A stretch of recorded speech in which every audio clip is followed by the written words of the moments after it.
നിങ്ങൾ കേട്ടുകൊണ്ടിരിക്കുന്നത് റേഡിയോ മാറ്റുലി 90.4.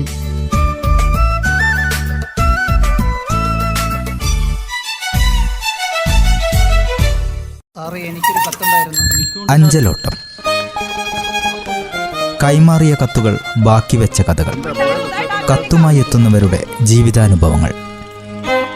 നിർവഹണം പ്രജിഷ രാജേഷ്. പുഷ്പകുമാരി. നമസ്കാരം. എല്ലാ പ്രിയ ശ്രോതാക്കൾക്കും അഞ്ചലോട്ടത്തിന്റെ പുതിയൊരധ്യായത്തിലേക്ക് സ്വാഗതം.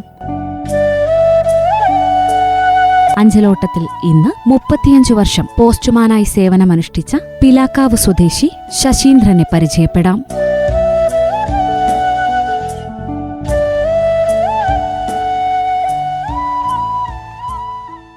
നമസ്കാരം. ഏറെ സ്നേഹത്തോടെ റേഡിയോ മാറ്റുലിയുടെ അഞ്ചലോട്ടം പരിപാടിയിലേക്ക് സ്വാഗതം ചെയ്യുകയാണ്. ഞങ്ങളുടെ ശ്രോതാക്കൾക്ക് വേണ്ടി ഒന്ന് ചേട്ടനെ പരിചയപ്പെടുത്താമോ?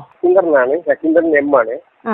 തലപ്പുഴ പോസ്റ്റ് ഓഫീസിലായിരുന്നു ആദ്യം ജോലി നോക്കിയിരുന്നത്, ED മെയിൽ കെയറായി. പിന്നെ അവിടുന്ന് 35 വർഷം അവിടെ ജോലി ചെയ്തു.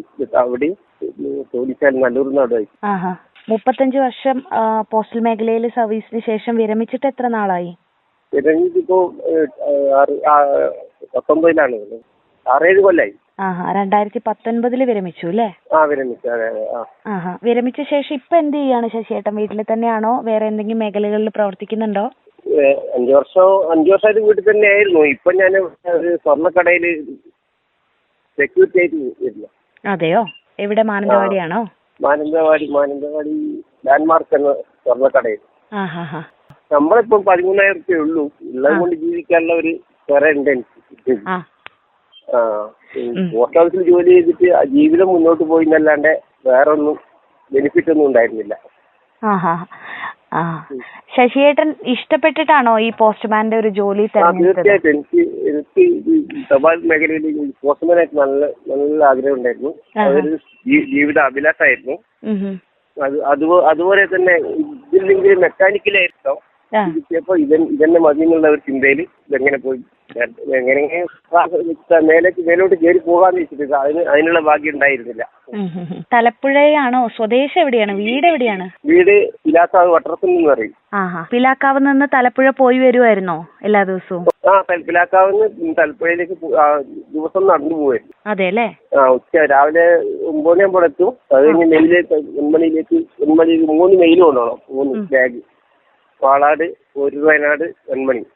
അത് കൊണ്ടിട്ട് അവിടുന്ന് 3 ബാഗും കൊണ്ട് തലപ്പുഴയ്ക്ക് വരും. അന്നേരം 1 മണിയാകുമ്പോഴേക്കും പണി തീരും. നടന്നായിരുന്നോ ഈ 35 വർഷം? നടന്നു തന്നെ പോയത്. അതെ അല്ലേ? 35 വർഷവും 35 വർഷം നടന്നു തന്നെ. അപ്പൊ എങ്ങനെ ബുദ്ധിമുട്ടായിരുന്നില്ലേ? ബുദ്ധിമുട്ടായിരുന്നു ആദ്യകാലത്തൊക്കെ വീടുകൾ കണ്ടെത്താനൊക്കെ? ആദ്യമൊക്കെ ബുദ്ധിമുട്ടായിരുന്നു. പിന്നെ പറഞ്ഞാൽ ജനങ്ങളോട്ട് നല്ല ഇതുള്ളതുകൊണ്ട് നമുക്ക് ചോദിച്ചാൽ എല്ലാവരും ലൊക്കേഷനൊക്കെ പറഞ്ഞുതരും. നല്ല രീതിയിലായിരുന്നു ജനങ്ങളോട് ഞാനും എന്നോട് ജനങ്ങളും പെട്ടെന്ന് മനസ്സിലാക്കാനുള്ള കഴിവുണ്ടായി. പിന്നെ അവിടുത്തെ പോസ്റ്റ്മാൻ, മെയിൻ പോസ്റ്റ്മാൻ അല്ലേ, ആ പോസ്റ്റ്മാന്റെ ഡ്യൂട്ടിക്ക് ഇത് കഴിഞ്ഞ് ഞാൻ ചെയ്യായിരുന്നു. അതുകൊണ്ട് എളുപ്പത്തിൽ എനിക്കുള്ള ഇത് കിട്ടി. അതുകൊണ്ട് ഓടിച്ചാലിൽ വന്നിട്ട് ഞാൻ വിചാരിച്ച ആൾ കുടുങ്ങി പോകുന്നത് കെട്ടുകണക്കിന് കത്തുകളും കെട്ടുകണക്കിന് റേസ് ഇടും. അപ്പം തലപ്പുഴയും ഇതൊക്കെ അവിടെ ആ പരിചയം കൊണ്ട് ഒരുവിധം നല്ല രീതിയിൽ കൊണ്ടുപോകാൻ കഴിഞ്ഞു. തലപ്പുഴയുള്ള സ്ഥലങ്ങളൊക്കെ ആദ്യം എങ്ങനെയാണ് മനസ്സിലാക്കിയെടുത്തത്? ആദ്യം കൂടെ ജോലി കിട്ടിയ സമയത്ത് ആരെങ്കിലും കൂടെ ഉണ്ടായിരുന്നോ? ഇല്ല, ആരുമില്ല. അപ്പൊ ഞാൻ തലപ്പുഴയായിരുന്നു എന്റെ ജന്മദേശം. അപ്പൊ അവിടുന്ന് പിന്നെ പെട്ടെന്ന് പിന്നെ കല്യാണം കഴിഞ്ഞ് കുഞ്ഞുങ്ങളെ നോക്കാൻ ആരും ഇല്ലാത്തതുകൊണ്ട് പിന്നെ ഭാര്യ വീട്ടില് അവിടത്തേക്ക് പോയി. അവിടെ സ്കൂൾ അടുത്തൊക്കെ ഉണ്ട്. അപ്പൊ അങ്ങനെ അവിടത്തേക്ക് പോയി. അങ്ങനെയാണ്. പിന്നെ തലപ്പുഴ ഏകദേശം എനിക്ക് എല്ലാവരും അറിയാം. പിന്നെ ദിവസവും ഫാക്ടറിയിലേക്ക് പണിക്ക് പോകും. ഈ ജോലി കഴിഞ്ഞിട്ട് മെയിൽ കയറാകുമ്പോൾ ഉച്ചവരെയല്ലേ ഉള്ളൂ. 2 മണി ഷിഫ്റ്റിന് കയറും. ജോലി കഴിഞ്ഞ് വീട്ടിലേക്ക് 10 മണിയാകുമ്പോൾ വീട്ടിലേക്ക് അങ്ങനത്തെ ഒരു കാലഘട്ടമായിരുന്നു. ഈ ഒരു ജോലിയെ 35 വർഷം ശശിയേട്ടൻ ചെയ്തല്ലോ. ഏറ്റവും കൂടുതൽ സന്തോഷം നൽകിയ ഒരു കാര്യം എന്താണ് ഈ ജോലിയിൽ? സന്തോഷം എന്ന് പറഞ്ഞാല് നമുക്ക് കുറച്ച് കത്തും കൊണ്ട് നമ്മൾ പോകുമ്പോ ഈ ഗൾഫിലുള്ള മേഖലയിലുള്ള ആൾക്കാർ എല്ലാരും കൂടി വട്ടം കൂടി എന്നിട്ട് ഒരു വരവുണ്ട്. അതിനെനിക്ക് ഭയങ്കര സന്തോഷം. കാരണം അവരുടെ ഓരോരുത്തരുടെ ആകാംക്ഷയും എല്ലാം കാണുമ്പോൾ ഭയങ്കരമായിട്ട്. അപ്പൊ ഓരോരുത്തരും കത്തില്ലാണ്ട് മടങ്ങി പോകുന്നവര് വേറൊരു വശം, കത്ത് കിട്ടി സന്തോഷിക്കുന്നവര് അതിലേറെ ഇഷ്ടം. പിന്നെ പല സ്ത്രീകളും എന്നോട് ഇങ്ങനെ കത്തെല്ലാം കൊണ്ട് കൊടുത്ത് അവർക്ക് അഭ്യസ്ത വിദ്യരാണ്. അപ്പൊ അവര് കത്ത് വായിക്കാൻ പറയും. വായിച്ചിട്ട് പേപ്പർ എടുത്തിട്ട് കത്തൊക്കെ എഴുതി എന്റെ അടുത്ത് തന്നെ തരുമായിരുന്നു പോസ്റ്റ് ചെയ്യാൻ വേണ്ടി. അതൊക്കെ എനിക്ക് ഭയങ്കര സന്തോഷമുള്ള കാര്യമായിരുന്നു. കാരണം ഒന്നും അതിരായ ആൾക്കാരെ ഒരു സഹായിക്കാനുള്ള ഒരു മനോഭാവമാണ്. ഭയങ്കര ഇഷ്ടമാണ് പോയി പോസ്റ്റ്മാൻ ഡ്യൂട്ടി.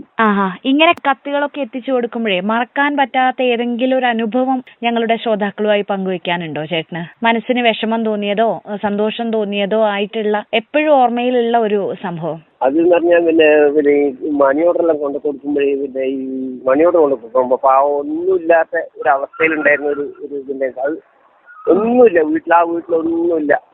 അങ്ങനെ പിന്നെ വളരെ കഷ്ടപ്പെട്ട ഒരു ജീവിതം. വേഗം അപ്പൊ അങ്ങനത്തെ പൈസ എല്ലാവർക്കും ഞാൻ വേഗം കൊണ്ട് കൊടുത്തിട്ട് അവരുടെ സന്തോഷം മനസ്സിലുള്ള ഒരു സന്തോഷം പ്രകടിപ്പിക്കലുണ്ട്. അത് ഒരു മറക്കാൻ പറ്റാത്തൊരവസ്ഥയാണ്.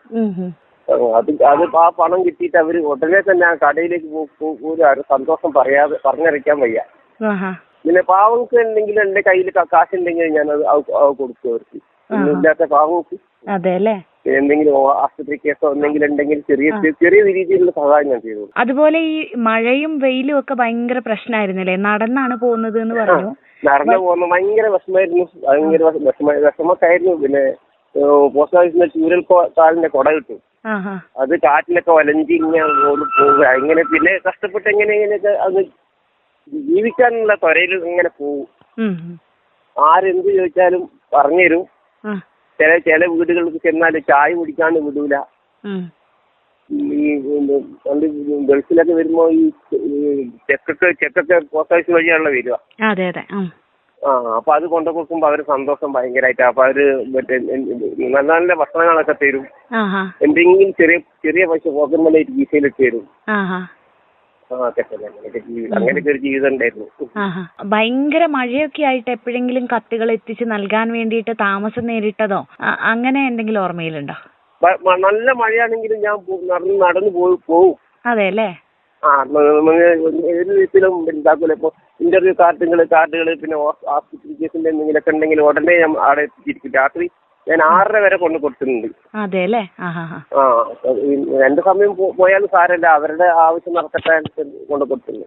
എത്ര ആൾക്കാർക്ക് പിന്നെ ജോലി കിട്ടാനുള്ള ഒരു കണ്ണിന് വയ്യാത്തൊരു കുട്ടി ഉണ്ടായിരുന്നു. അപ്പൊ ആ ഒരു കുട്ടിക്കൊരു കത്തുണ്ടായിരുന്നു. കത്തപ്പോ നീന്ത മോള് ചെയ്യുന്നപ്പോ ഞാൻ പണിയൊന്നും ആയിട്ടാ ചേട്ടാ, ഞാൻ പറഞ്ഞൊരു കാര്യം, ഇനി പിന്നെ മെഡിക്കൽ ബോർഡിൽ നിന്ന് പോയിട്ട് ഒരു സർട്ടിഫിക്കറ്റ് വാങ്ങാം. മെഡിക്കൽ ബോർഡിൽ മറ്റേ ഇതിന്റെ വികലാംഗന്റെ കണ്ണിന്റെ കാശിലൊക്കെ അപ്പൊ കുട്ടി പറഞ്ഞ പോലെ തന്നെ കുട്ടി പോയി വേഗം അത് പോയിട്ട് എടുത്തു എല്ലാം ശരിയാക്കി. പിന്നെ ഒരു ഇന്റർവ്യൂ കാർഡ് വന്ന് അതും കൊണ്ട് കൊടുത്തു. അങ്ങനെ കുറച്ച് കാലം കഴിഞ്ഞപ്പോ അവർക്ക് ജോലിയും കിട്ടിയിട്ടുണ്ടായിരുന്നു. കൊറേ കാലം കഴിഞ്ഞിട്ട് പറയാ, എന്റെ മോള് ഹോസ്പിറ്റലിൽ താൽക്കാലിക സ്വീപ്പർ ജോലിയായിട്ട് പണിയെടുക്കുന്നുണ്ട്. അപ്പൊ ഈ കുട്ടി എംപ്ലോയ്മെന്റ് ജോലി കിട്ടിയ അവിടെ ആ കുട്ടി ഉണ്ടായിരുന്നു. അപ്പൊ ആ കുട്ടി പറയാ, നിന്റെ അച്ഛൻ കാരണമാണ് എനിക്ക് ഈ ജോലി കിട്ടിയത്. അത് അച്ഛനെ മറക്കാൻ പറ്റില്ല, ഭയങ്കര സന്തോഷമായിരുന്നു. അതിന്റെ വലിയൊരു അംഗീകാരാണ് അല്ലേ നമുക്ക്? അംഗീകാരാണ്. അതായത് പല പ്രശ്നങ്ങളൊക്കെ ഉണ്ടായിരുന്നു. പിന്നെ എനിക്ക് ഏറ്റവും വിഷമം പിടിച്ച സംഗതി, ഞാന് ഫസ്റ്റില് തോന്നിച്ചാൽ ചെന്നപ്പോ കുറെ റേസ് ചെയ്തു, ഒരുപാട് റേസ് ചെയ്തു. അപ്പൊ ഞാൻ ആദ്യം ചെന്ന സമയത്തായിരുന്നു ഒരു ആളെയും പരിചയമില്ല, ലൊക്കേഷൻ പരിചയമില്ല, ഒന്നും പരിചയമില്ല. അങ്ങനെ ഒരു അപ്പൊ അവിടെ ഈ ടേബിളിന്റെ മുകളിൽ അങ്ങനെ വെച്ചത് ഒരു കത്ത് താഴെ പോയി, ആരോ എടുത്തുകൊണ്ടുപോയി. അതൊരു DD ആയിരുന്നു. അങ്ങനെ അത് തെരഞ്ഞു പിടിച്ചിട്ട് ഒരു പിടിയും കിട്ടുന്നില്ല. അങ്ങനെ അവസാനം അത് പോയി. അവസാനം പിന്നെ ആളടുത്തേക്ക് പോയി, ഇന്നമാതിരി നഷ്ടപ്പെട്ടു പോയിട്ട് എന്താ ചെയ്യേണ്ടതെന്ന് അവര് പറഞ്ഞു. അങ്ങനെയാണ് ഇങ്ങനെ പൈസ കുറെ വേണം എനിക്ക്, അങ്ങനെ ഇങ്ങനെയാന്ന് പറഞ്ഞു. DD ആണ്. ഞാനും നമ്മള് പോസ്റ്റ്മാനും കൂടിയിട്ട് പോയി പറഞ്ഞു, നിങ്ങൾ ഒന്നും വിചാരിക്കണ്ട, നമുക്ക് ആകെ ഇത്രയേ ഉള്ളൂ, ശമ്പളം ഇത്രയേ ഉള്ളൂ, ആകെ 8,000 ഉള്ളൂ. അന്ന് പിന്നെ പറഞ്ഞ 1000 രൂപ ഞങ്ങൾ തരാം, തൽക്കാലം നിങ്ങൾ അതുകൊണ്ട് പിന്നെ മാപ്പ് തരണം. അപ്പൊ അവര് പറഞ്ഞ അതിനൊരു കാര്യം 1000 രൂപ തന്നിട്ട് എന്നിട്ട് അവരെ കൊണ്ട് എഴുതി വന്നിട്ട് അങ്ങനെ ദുരനുഭവം ഉണ്ടായി. പിന്നെ അവര് പിന്നെ കത്ത് എഴുതി തന്നോണ്ട് കേസ് അതിന് ഒഴിവായി. അങ്ങനെ ദുരനുഭവം ഉണ്ടായി. അത് നമ്മളെ കൂടെ തന്നെ ഉണ്ടായിരുന്ന ഒരാള് അടിച്ചു മാറ്റി. പിന്നെ എനിക്ക് മനസ്സിലായി പിന്നെ ഒരു ആൾ അടിച്ചു മാറ്റി കൊണ്ടായതാണെന്ന്. പിന്നെ അവരുടെ പേരിലൊന്നും ഞാൻ നടപടി ഒന്നും പറയാൻ പോയില്ല. അങ്ങനെയൊക്കെ ഒരു അനുഭവം ഉണ്ടായി. അങ്ങനെ ഒരു മോശം അനുഭവം കൂടെ സർവീസിനിടയ്ക്ക് ഉണ്ടായിട്ടുണ്ട് അല്ലേ? അതെ അതെ. അപ്പോ തലപ്പുഴയിൽ എത്ര വർഷം ജോലി ചെയ്തു? തലപ്പുഴ 27 വർഷം. 27 വർഷം ജോലി ചെയ്തു. 27. അപ്പോ അതിനുശേഷം നല്ലൂർ നാട് തോണിച്ചാലായിരുന്നു അല്ലേ? തോണിച്ചാലിലേക്ക് വന്നു. അവിടെയൊക്കെ അവിടുത്തെ ആൾക്കാരൊക്കെ നല്ല നല്ല നല്ല നല്ല ആൾക്കാരായിരുന്നു, നല്ല അനുഭവമായിരുന്നു. പക്ഷെ അവരൊക്കെ നല്ല സഹായിക്കുകയും ചെയ്യും. നമ്മളിപ്പോ ഒരു കത്ത് കൊണ്ട് പോയി ഒരാളോട് ചോദിച്ചാൽ അത് നിന്ന സ്ഥലത്താണെന്ന് പറഞ്ഞാൽ അവർ കറക്റ്റ് പറഞ്ഞുതരും. പിന്നെ പരിചയമുള്ളതുകൊണ്ട് അങ്ങനെ നടന്ന് എല്ലാവരോടും ചോദിച്ചു പോവാ. അപ്പൊ ഏകദേശം കാരണം ഒരുപാട് ഒത്തിരിയാ. പിന്നെ വെച്ചാല് ഒന്ന് പിന്നെ തോണിച്ചാലിന് പിന്നെ ഒരു പഴശ്ശി ബാലമന്ദിരമുണ്ട്. അവിടത്തേക്ക് പോകും. അവിടെ പോയിട്ട് ഏകദേശം 12-12:30 അവിടെ എത്തുമ്പോൾ കത്തും കൊണ്ട് ഇറങ്ങുമ്പോ അപ്പൊ അവിടുത്തെ ബാലേട്ടൻ എന്ന് പറഞ്ഞ ഒരാളുണ്ടായിരുന്നു അവിടുത്തെ നടത്തിക്കുള്ള ആള്. അവർക്ക് മണി ഓർഡർ എന്നും ഉണ്ടാവും. 10,000-15,000 20,000 പിന്നെ 1,00,000 അടുത്തൊക്കെ മണി ഓർഡർ ഉണ്ട്. അതെല്ലാം കൊടുത്തിട്ട് നിങ്ങൾ നിങ്ങൾ ഇവിടുന്ന് ഭക്ഷണം കഴിച്ചിട്ട് പോയാൽ മതി എന്ന് അറിയിച്ചു. അവിടെ അങ്ങനെ അവിടുന്ന് ഭക്ഷണം കഴിഞ്ഞ് നേരെ കോളേജിൽ പോയി പിന്നെ കോളേജ് സ്റ്റോപ്പിൽ തന്നെ കുറെ കത്തുകളൊക്കെ കൊടുത്തു കഴിഞ്ഞ് നടന്നെ വീണ്ടും തോണിച്ചാലിലേക്ക് വന്ന് പിന്നെ അത്തേരി എന്ന സ്ഥലത്തേക്ക് പോകും. അത്തേരി, എക്കമുണ്ട, അത് കഴിഞ്ഞ് പിന്നെ പാലമുക്ക് അവർ നടന്ന് നേരെ പിന്നെ പൈങ്ങാട്ടിരി നേരെ കുന്നേരിക്കുന്ന് പറയും. കുന്നേരിക്കുന്ന് കറങ്ങി അവസാനം പിന്നെ ഇവിടെ നിന്ന് അതിന് പായോടിക്കുള്ള റോഡുണ്ട്. ആ റോഡിൽ കൂടെ കുന്നിന്റെ മേലെ കാവണക്കുന്ന് എന്ന് പറയും. അവിടത്തേക്ക് അവിടെ എല്ലാം കയറി ഇറങ്ങി നേരെ റോഡിലേക്ക് വന്ന് പിന്നെ അവിടുന്ന് ഏതെങ്കിലും വണ്ടിയും കിട്ടിയിട്ട് വണ്ടിയിൽ ബസ്സിന് കയറി ടൗണിലേക്ക്. അതെല്ലാം ഈ സമയം കൊണ്ട് തീർക്കും ഏകദേശം. അപ്പൊ ഒരുപാട് ഓർമ്മകള് തോണിച്ചാലിൽ നിന്നായാലും ചേട്ടനുണ്ട് അല്ലേ? ഉണ്ട്, തീർച്ചയായിട്ടും. പിന്നെ നമ്മളെ അവിടുത്തെ നമ്മള് സബോർഡിനേറ്റ് പോസ്റ്റ് മാസ്റ്റർ ആയാലും അടുത്ത നെക്സ്റ്റ് 2 പോസ്റ്റർമാരാണ്. അവരാണെങ്കിലും വേണ്ട സഹായമൊക്കെ ചെയ്തിട്ടുണ്ട്. പിന്നെ തലപ്പുഴ ഉണ്ടാവുമ്പോ എന്താക്കും പറ്റേ ഒരു പോസ്റ്റ് മാസ്റ്റർ കണ്ണിന് ലേശം ഇത് കുറവാണ്, ജോസഫ് മാസ്റ്റർ എന്ന് പറയും. അന്നേരം അവർക്ക് പിന്നെ ഇതിൽ കണ്ണ് പത്ത് പിടിക്കൂല. അപ്പൊ അതിന് വേണ്ട അക്കൗണ്ട് സെക്ഷനിലെ എല്ലാം അക്കൗണ്ടിലെ കണക്കുകളൊക്കെ ചെയ്തു കൊടുക്കും. ചെയ്തിട്ട് അയാളെ സഹായിച്ചിരുന്നു. അവര് മാസത്തിൽ ഒരു 300 രൂപ തരും. അങ്ങനെ അവരെ റിട്ടയർ ആവുന്നവരെ അവരെ സഹായിക്കുന്നുണ്ട്. അപ്പോ റിട്ടയർഡ് ആയി ഇപ്പൊ 2019 റിട്ടയർഡ് ആയതാണ്. അതിനുശേഷവും ഈ പ്രദേശങ്ങളിലുള്ള ആളുകളെ കാണാറുണ്ടോ? അവരൊക്കെ ഈ സ്നേഹം കാണാറുണ്ട്. ഞാൻ ഇപ്പോഴും കാണാറുണ്ട്. എല്ലാവരോടും വർത്തമാനം പറയും. ഇപ്പോഴും എന്നെ അവർ ചോദിക്കും എന്താ വീട്ടിലേക്കൊന്നും വരാത്തെന്ന് ചോദിക്കും. അതെ അല്ലേ? അതിലേക്കൂടെ ഒന്ന് വന്നുകൂടെ? കാരണം നമുക്ക് അതിനുള്ള സമയം കിട്ടുന്നില്ല, ഒന്നും കിട്ടുന്ന സന്ദർഭവും ഇല്ല. അതുകൊണ്ട് പിന്നെ പോകാൻ പറ്റാന്ന്. അപ്പൊ ഈ സ്നേഹവും പറഞ്ഞോളൂ ചേട്ടാ. ഈ പോസ്റ്റൽ ജീവനക്കാരല്ലേ പിന്നെ ED വിഭാഗം കൊണ്ട് അവരെ ഭയങ്കര കഷ്ടത്തിലാണ് ഇപ്പോഴും ജീവിച്ചു പോകുന്നത്. കാരണം കേന്ദ്രത്തിൽ ഇങ്ങനത്തെ ഒരു ജീവനക്കാരുണ്ട് എന്ന് അറിയില്ല എന്നാ പറയുന്നത്. അപ്പോ ഈ ഇത്രയും വർഷം ജോലി ചെയ്തിട്ട് ഈ സ്നേഹവും ബന്ധങ്ങളൊക്കെയാണ് കൂടെയുള്ളത്. ഇപ്പോഴും നല്ല കൂടെയുള്ളത് അതിനേ ഉള്ളൂ. വേറെ നമുക്ക് പെൻഷൻ കാര്യങ്ങളൊന്നും ഇല്ല. ഒരുപാട് സന്തോഷം ശശിയേട്ടാ, റേഡിയോ മാറ്റിലിയുടെ ശ്രോതാക്കൾക്ക് വേണ്ടി ഇത്രയും നേരം സംസാരിച്ചതില് വിശേഷങ്ങളൊക്കെ പങ്കുവച്ചതിന് നന്ദി കേട്ടോ. Okay, thank you. ശ്രോതാക്കൾ ഇന്ന് അഞ്ചലോട്ടത്തിൽ പരിചയപ്പെട്ടത് 35 വർഷക്കാലം പോസ്റ്റ്മാനായി സേവനമനുഷ്ഠിച്ച പിലാക്കാവ് സ്വദേശി ശശീന്ദ്രന്റെ വിശേഷങ്ങളാണ്. മറ്റൊരു പോസ്റ്റ്മാന്റെ വിശേഷങ്ങളുമായി അഞ്ചലോട്ടം വീണ്ടുമെത്തും. നന്ദി, നമസ്കാരം. അഞ്ചലോട്ടം. കൈമാറിയ കത്തുകൾ ബാക്കി വെച്ച കഥകൾ. കത്തുമായി എത്തുന്നവരുടെ ജീവിതാനുഭവങ്ങൾ. നിർവഹണം പ്രജിഷ രാജേഷ്. പുഷ്പകുമാരി.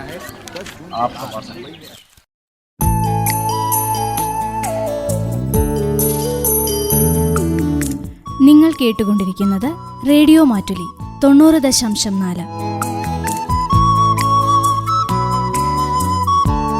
കേൾക്കൂ, ആസ്വദിക്കൂ, അറിവ് നേടൂ.